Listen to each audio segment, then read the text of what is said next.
자, 그러한 동화 촌책은 그러나 상당한 모순점을 갖고 있었죠. 동화 촌책을 이용하여서 일제는 강제징용을 시켰습니다. 군함도라든가 미쓰비시 조선소 뿐만이 아니라 일본 각지에 강제징용 됐습니다. 일제는 1938년에 국가전동원법을 시행했습니다. 이것은 일본 본토 내지에서 시행했고요. 그리고 39년에는 국민징용령을 시행했습니다. 이때부터 본격적으로 특히 일본 내지 본토에서는 그대로 징용이 시작됐습니다.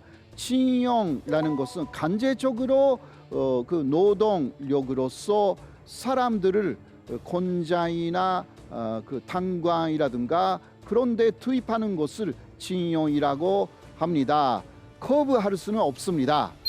자, 그런데 일본은 내지, 조선하고 대만, 만주도 마찬가지고 외지였기 때문에요. 법적으로 완전히 같은 것이 아니었습니다. 그래서 조선에서는 1939년 9월에 이제 완전한 징용이 아니라 모집이라는 것이 시작됐습니다. 일본 쪽에서 한반도에 사람들이 와서 모집이라는 그 미명 하에서 사실상 강제적으로 동원시키는 것입니다. 그러나 이름은 모집이었습니다. 첫 번째요. 왜냐하면 그대로 일본법을 시행하지 못하는 상황이 있었기 때문입니다. 그 조선 사람들을 모집할 때는 주로 취업사기 수법을 많이 사용했습니다. 일본에 가면 좋은 일터를 소개해 주겠다. 일본에 가면 학교를 다니게 해주겠다. 이러한 이야기를 많이 사용하면서 사실상 속여서 조선 사람, 한국 사람을 일본으로 데려간 것입니다. 특히 남자들은요, 탄광으로 데려갔습니다. 탄광 엄청나게 힘들지 않습니까? 그래서 수치로 보면 70%가 도주했습니다. 또 이렇게 70%나 도주했기 때문에 어떤 사람은 말합니다. 도주할 수 있는 만큼 그 자유로웠다. 과연 그럴까요? 이 부분에 대해서 좀 이따가 말씀드리겠습니다. 일제는 1942년에 초선인 내지 이입 아르송 요강이라는 것을 조선에서 실시했습니다. 이것을 관 아르손이라고 하는데요. 이게 어떤 것이냐? 특히 일본 기업 사람들이 한반도에 와서 조선 전도부에 부탁하는 것입니다. 몇 사람을 동원하고 싶다. 그 예를 들면 50명의 조선 사람을 우리 기업으로 보내달라. 이런 식으로 일본 기업인들이 한반도로 와서 조선 전도부에 부탁을 합니다. 조선 전도부는 그것을 토, 금, 명, 읍 이런 식으로 하달을 하여서 명령을 하루당 것입니다. 그래서 이 읍에서는 5명 내야 한다. 이런 식으로 일본으로 동원하는 인원수가 하루당 되었습니다. 사실상의 이것은 강제 동원이었던 거죠.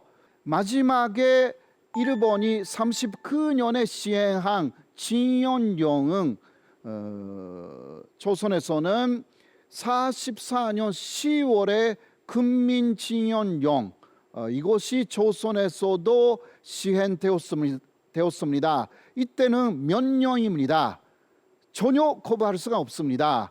물론 앞에 있었던 모집이나 관 아르송 이것도 사실상 그 거부하는 그러한 여지는 거의 없었습니다. 그러나 44년부터는 모든 조선인들에게는 일제가 강제적으로 징용을 실시할 수 있게 되었습니다. 이렇게 하여서 일본에서는 39년부터 처음부터 징용, 그러나 조선에서는 단계적으로 시행했습니다만 이유는 법적으로 달랐기 때문입니다. 그리고 법적으로 달랐고 하나는 조선인에게는 일본인에게 준 권리를 주지 않았기 때문에 권리를 주지 않으면서 의무만 강요하는 것을 일제도 처음은 못했던 거죠. 그래서 이런 식으로 한반도에서는 단계적으로 실시를 합니다. 그 당시 일본 국적자, 일본 국적은 다 줬잖아요. 일본인, 조선인, 대만인 모두 일본 국적은 갖고 있었습니다. 일본 국적자들은 모두 마지막은 강제 징용 되었습니다. 그래서 일본은 말합니다. 조선인만 당시 징용한 게 아니다. 일본 국적자 모두 징용했기 때문에 불법은 아니다. 특히 이 국제조약을 보면 전쟁 같은 비상 사태 때는 국민들을 징용, 강제 동원하는 것은 합법으로 되어 있다. 이렇게 말하면서 당시 조선인들을, 한국인들을 강제 징용한 것은 사실이다. 본인의 위사에 반해서 그렇게 조선인들을 강제 징용한 것은 사실이지만 불법은 아니다. 이렇게 일제는 이야기를 했고 일본 정부, 현재 일본 정부도 이렇게 주장하고 있는 것입니다. 자, 아까도 조금 이야기했지만 그러나 불법은 아닌지 몰라도 대단히 부당한 조사였다라는 것은 사실입니다. 일본인들에게는 모든 일본인의 권리, 여기서 말하는 일본인이라는 것은 일본 본토인이죠. 원래 일본인에게는 모든 일본 사람으로서의 권리를 줬습니다. 그 대표적인 내용이 바로 잠정권을 주었다라는 거죠. 1925년이었습니다. 일본은 보통 선거법을 시행하면서 특히 일본인 남성에게는 그 조건 없이 보통 선거권을 주었습니다. 그리고 피선거권도 주었죠. 그래서 국회의원이나 되기 위해서 그 입후보할 수가 있었죠. 그 일본 내부의 이야기입니다. 그런데 선거권을 준다라는 것은 국민들에게는 당연히 줘야 되는 그러한 권리였지만 일제는 대만이나 한반도에는 잠정권을 전혀 주지 않았습니다. 그래서 국민으로서의 기본적인 권리, 그 대표가 잠정권이지만 이것을 전혀 주지 않는 상황에서 일제는 진병 그리고 징용라는 목숨을 내놓아라 라는 국민으로서의 의무만을 조선에 대만에 시행했습니다. 이것이 상당히 부당한 내용인 것입니다. 일제도 그것을 처음 알고 있었기 때문에 진병이나 징용을 그대로 시행하지 않았습니다. 그러나 마지막은 시행해버린 거죠. 그때도 그 잠정권 같은 기본적인 국민의 권리를 조선이나 대만에 주지는 않았습니다. 여기에 당시에 부당함의 중심적인 내용이 있다라는 것을 말씀드릴 수가 있습니다. 자, 그리고요 또 이런 이야기가 있지 않습니까? 조선인과 일본인은 징용, 진병 그렇게 되었습니다마는 모든 면에서 차별이 없었다.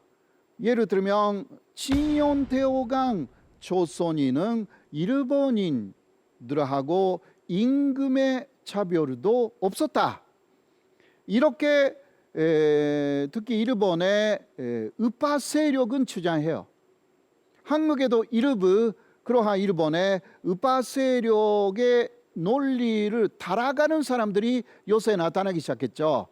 근데 과연 그게 맞는 이야기일까요? 이게 대단히 중요한 부분입니다. 먼저 여기서 알아야 되는 것은요, 일본의 간 조선 사람이나 대만 사람들은 특히 남자들은 탄광으로 많이 끌려갔습니다. 탄광 왜 끌려갔을까요? 거기에 가려고 하는 그 일본 내부에 그 일본 내지에 그 사람들이 많지 않았다는 거죠. 너무 힘드니까. 그래서 조선이나 대만이나 또 중국 사람을 탄광으로 데려갔어요. 그런데 이 탄광 노동이라는 것은 일본에서는 원래 죄수 노동으로 시작되었습니다. 원래부터 엄청나게 힘든 이러한 탄광 노동을 일본 사람들도 하는 사람들이 많지 않았습니다. 그래서 일본의 탄광을 갖고 있는 회사들은 그렇다면 죄수, 감옥에 있는 죄수들을 동원하는 것이 어떠냐, 그렇게 지혜를 냈습니다. 그렇게 하여서 특히 무기징역 이상의 죄수들을 동원하는 것에 합의를 한 거죠. 일본 안에서요. 문제가 그러나 있었습니다. 무기징역 이상의 죄수들이니까 탄광 회사에서는 굉장히 인권을 유린했습니다. 그래서 그 인권 유린에 항의하면서 폭동들이 탄광에서 많이 일어났습니다. 그 폭동을 탄광 회사에서는 엄청나게 폭력적으로 제압해 버렸습니다. 어떤 탄광 회사에서는 겐도라고 있죠. 그 탄광 그 겐도 안으로 들어가서 관부들은 일을 하지 않습니까? 그 겐도에 그러한 폭동을 일으킨 사람들을 집어넣고 불을 데워버려 가지고 사람들을 데워 죽였어요. 죄수들을 데워 죽여버렸습니다. 이러한 사건도 일어났기 때문에 죄수 노동이 탄광에서 금지가 됩니다. 일본 안에서. 너무너무 끔찍한 인권 유린이다, 이러한 이유였죠. 그래서 결국은 그 죄수 대신 조선인, 대만인, 중국인을 투입하기 시작합니다. 그리고 또 전쟁 포로들을 그런 식으로 강제 노역에 사용하기 시작합니다. 대단히 유명한 이야기로서 미국인 포로, 미국 군인이었죠. 이 사람이 전쟁터에서 포로가 돼가지고 일본 탄광에 투입됐습니다. 그러나 그 사람은 탄광의 겐도에 들어가면 빨리 죽는다 라고 생각하여서 항상 자해를 하면서 겐도에 들어가지 않도록 했다. 그러한 증언을 많이 했습니다. 자해도 아주 끔찍한 자해입니다. 어떨 때는 자신의 손목을 부러뜨리는 거죠. 일부러. 그렇게 하여서 겐도에 들어가지 않게. 그러나 3일 정도 지나면 또 들어가라고 한다. 그만큼 탄광 노동이라는 게 힘든 노동이었다는 거죠. 거기에 주로 조선인, 기타 식민지 주민들을 다 투입한 것입니다.